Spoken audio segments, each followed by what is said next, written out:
Eduardo, en su libro sobre Rodolfo Walsh, Casullo lo elogió y entre otras cosas dice en el prólogo, dice, es un libro que abre una senda de debate que aún no está decididamente abierta sobre la figura de Walsh.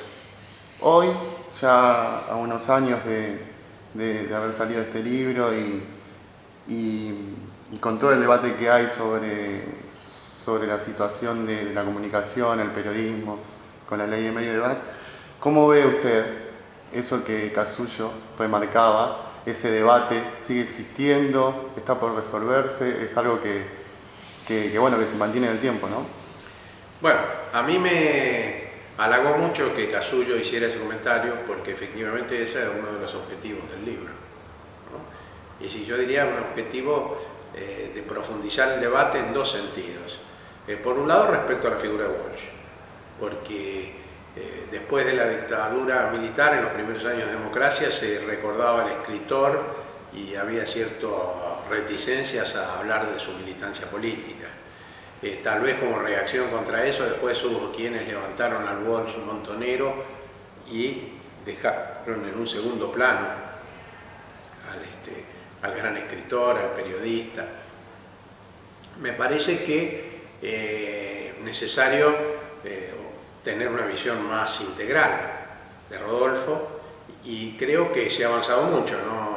No voy a cometer la pedantería de decir que solamente por mi libro, es decir, en general, en las carreras de comunicación social, en fin, en muchos ámbitos me parece que se empieza a ver más, hay un esfuerzo por ver esta integralidad de la figura de Walsh y creo que el libro aportó en ese sentido. Pero también abrir un debate me parece que sea Casullo en un sentido más amplio, es decir, sobre los años 70, donde generalmente teníamos la exaltación acrítica, digamos, o el repudio de los sectores reaccionarios que estaban en contra de todo proceso de transformación social.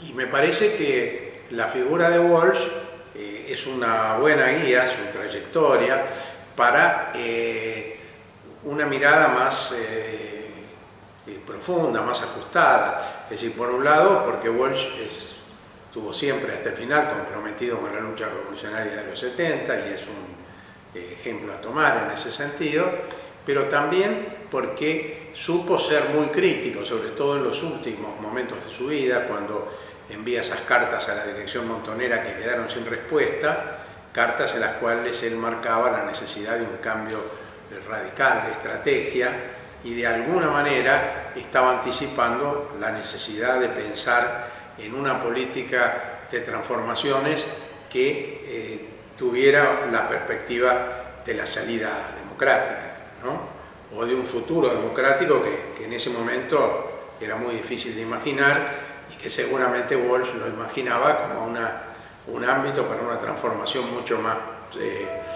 profunda que la que se dio después de 1983.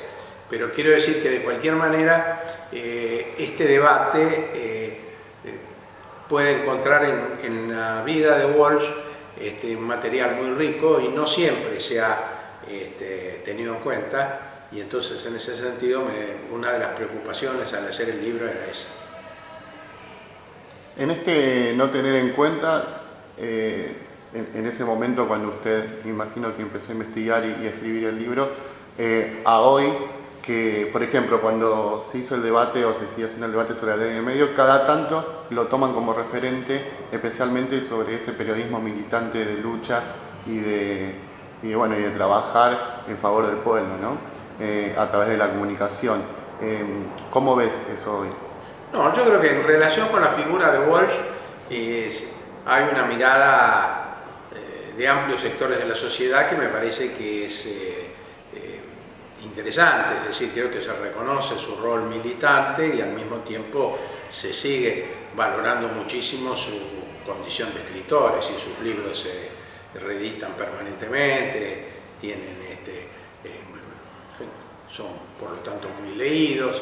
En las escuelas de periodismo se lo tiene de algún modo como una referencia fundamental. Eso me parece que en ese sentido se ha avanzado bastante. Tal vez no se haya avanzado tanto en el sentido más general acerca de este debate sobre los años 70, donde también creo que hay una mirada, sobre todo a partir de 2003, de rescate muy importante de la militancia de aquella época, pero todavía no se está tal vez avanzando lo suficiente para entender más plenamente cómo fue aquello, ¿no? Y saber al mismo tiempo de rescatar los grandes legados que nos deja esa militancia a nosotros, también cuál es la visión crítica que determinadas circunstancias y políticas requieren, a mi juicio.